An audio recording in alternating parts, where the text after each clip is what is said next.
What's up everyone, welcome back to Stag Voiceover. My name is Neil Glasgow. In today's video, I wanted to go over something that I think is quite important for you to know. Now, I mentioned in my last video that I've been known to do about 14-hour days, and that's unusual for me to do, except in 2020, and I imagine into 2021. Now, one of the things that you're going to need to really come to terms with and understand before you get too far and too invested into voiceover within 2020 and into 2021 is the time and effort commitments that this job takes, the things that you have to do to make yourself successful.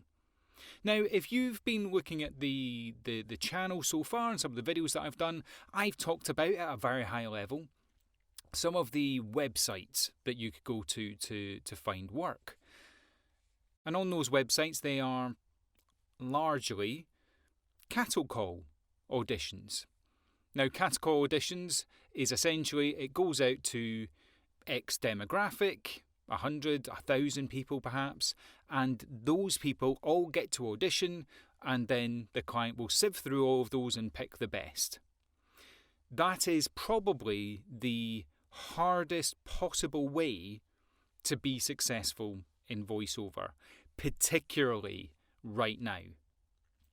Now, your other options are your additional options are do those cattle call auditions, absolutely, do them. Get an agent if you are of a level and of a calibre that an agent will want to work with you. But again, I'll give you a real insight. I get maybe 5, 6, 7 auditions a year through my agent. Now, that's my experience. I've got a very particular demographic or a particular niche rather because of my accent. That's what most of my clients come to me for, is the way I sound, as they would any voiceover artist.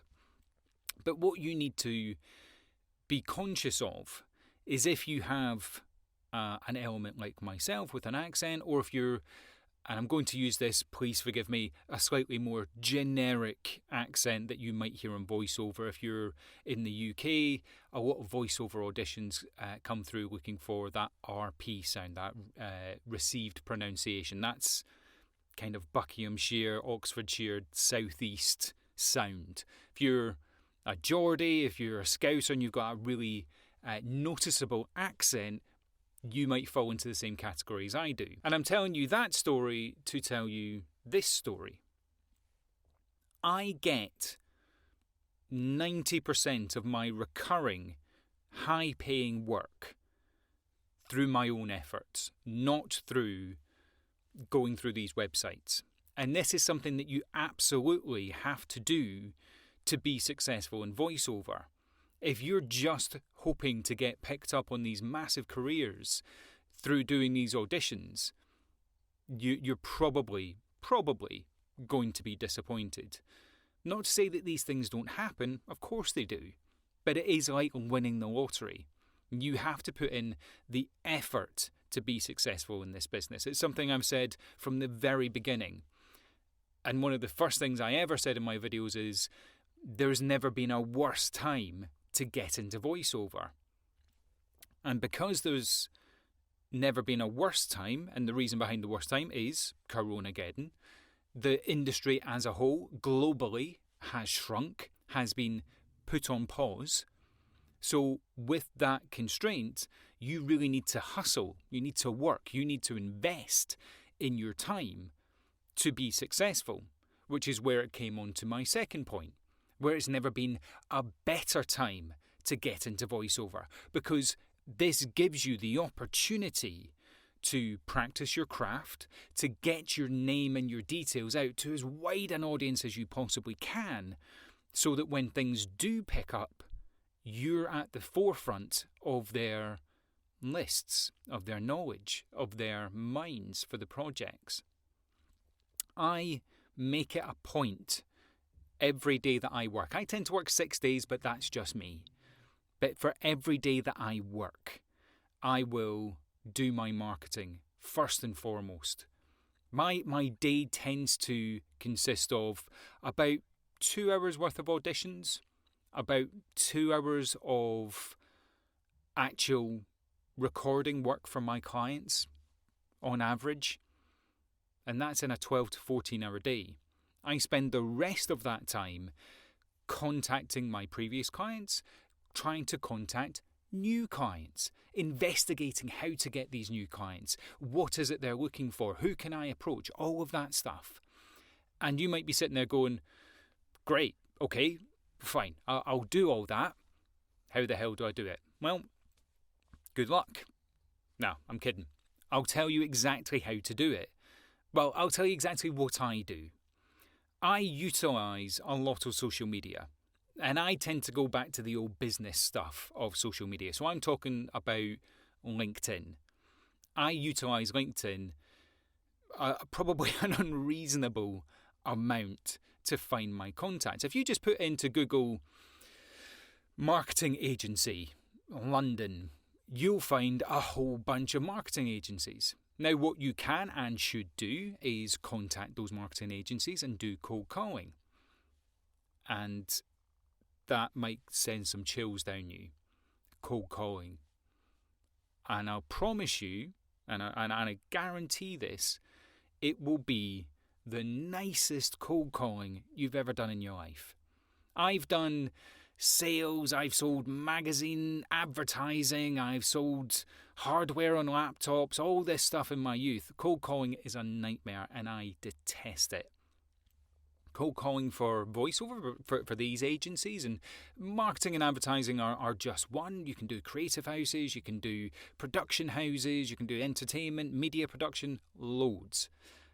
But the gist of that call is essentially, hi, my name is, I'm a professional voiceover artist.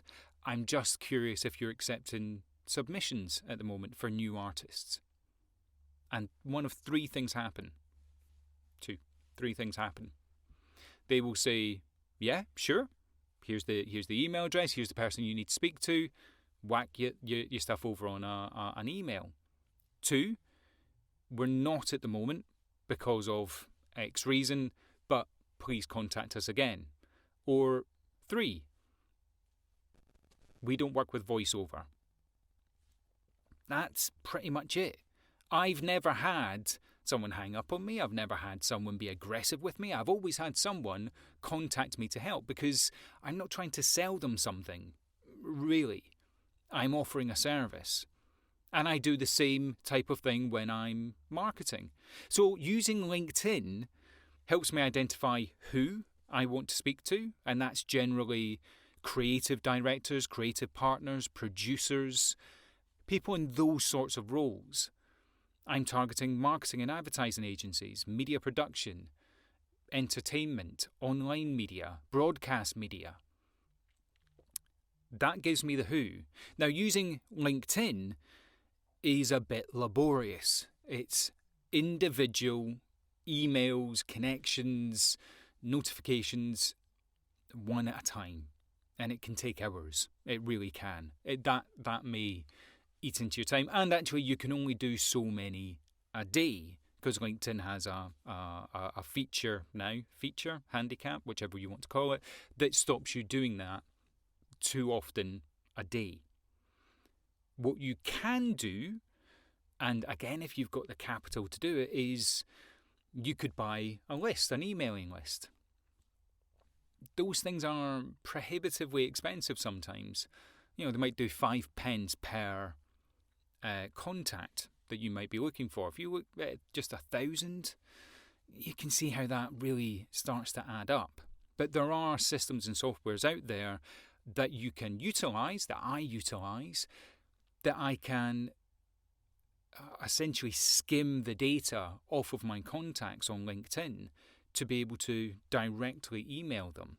That's just one method. That saves me a lot of time. And it means that I can not only do my LinkedIn, not only do my calls, which you should do both, I can also email directly to the organisations that I'm trying to contact, to this specific person that I'm trying to contact. And again, the emails should be very light. I am. I do. I would like to contact you because. Here's a sample that you can listen to. You may reference my other work on my websites, my YouTubes, whatever that might be. You need to be able to get your details out there to as wide an audience as possible in the smartest, quickest way you can. So you need to make sure that the most important thing that you understand before you get into voiceover, and I really need to stress this for you, the most important thing that you really do need to understand is doing the voice stuff is the fun bit. It's not what you should, it's not, no, I'm right, not what you should in the beginning be spending the bulk of your time on. The bulk of your time needs to be done on marketing yourself. This is a business. This is your business. You need to invest in you, in your time, to get your message out there, to get out to these clients with a quality piece of work that says, this is what I can provide to you. I'm happy to provide custom auditions. I'm happy to do directed sessions. Whatever it is that you can provide to your client, do. Put that in a very short email and they will come back to you. 9 out of 10 people that I email come back to me positively. That's not to say, yeah, here's some work, definitely we'll do it. It's positively, I really like your sound. We haven't got anything that quite matches what we're looking for now, but when we do, I can contact you. Or when we do, you'll be first on my list. And that's great. That might be a very nice thing to hear. Doesn't mean it'll translate into anything. But what it means that you can do is that you've got that person's contact details now. And a good habit to get into is every 6 weeks, 7 weeks, just a little refresher. How are you doing? Here's my updated samples perhaps. Just checking in. Whatever that might be. If you're working and you're working your network, so it works there. If you're doing what you should be doing to make yourself successful, you cannot rely on these websites that send out auditions to everyone.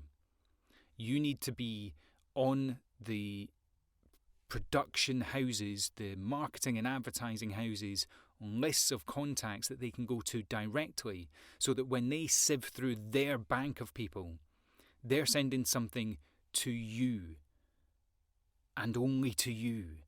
That's the sweet spot. That's where you make your money. That's where you get your regular, repeatable income. And if you do a good job and you do a quick, reliable job for these clients, they come back to you time and time again. But that takes time to do. So when you're starting out, when you're first starting out in voiceover, and I don't mean for the first 2 months, 3 months, make it a habitual habit. Again, odd sentence. Every day that you work, you should be spending at least as much time marketing yourself as you do actually behind the mic. You should always be looking and hustling for your next piece of work. I hope I've drilled that message home. It is one of the most important things that you need to understand when starting out in voiceover, particularly in 2020, and as we slowly move into Coronageddon of 2021, take advantage of the time that you have. Take advantage of the opportunity it provides to be able to contact these clients for when they are ready and good to go and all those projects go live and it's fast and furious. You have been a recent contact and you're recently in their minds that they can send that work out to you. I hope it's been helpful. I hope it's been informative. Leave me a like and subscribe. It genuinely does help the channel out. Leave me a comment in the comment section below. I'd love to start a conversation with you. Remember, you can absolutely be a voiceover artist. I'll see you in the next video.